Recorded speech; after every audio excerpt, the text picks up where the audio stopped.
Valve cover changed on the old 7.3 diesel, 7.3 liter naturally aspirated diesel on the f250. Valve covers, somewhere around $20 on eBay. You figure they needed to be changed? I'll clean that up real good. It's leaking really bad, but you know, this hadn't been running in a while.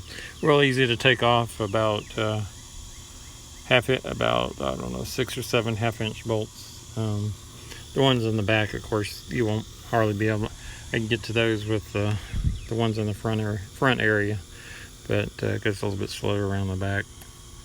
But it came off real easy.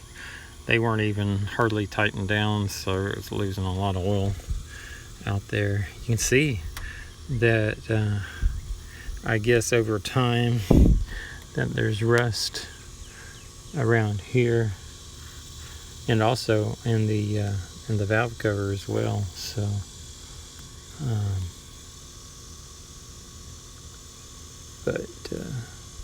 and that might have been because water was there was hardly a seal at all. It was really cracked. Maybe water was even getting in through the valve cover, because as you can see, water, when it had just rained today, will get there, and maybe it can get in there too. Now this is just not right. So on this other side here, all of them are easy to get to except this one right here in the corner, where I'm gonna have to take the belt off. I'm gonna have to take those 3 bolts off, so then this off right here, so that this can be moved, so I can get to that bolt. I can't believe that. All right, take the 3 bolts off that hold that on, then you can move this thing out of the way. Let's see.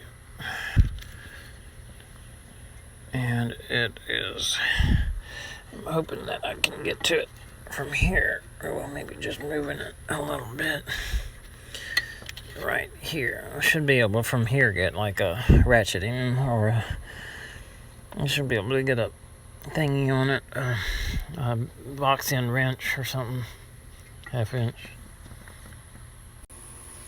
Better yet, just take that bolt and then that comes off and you can get right to it.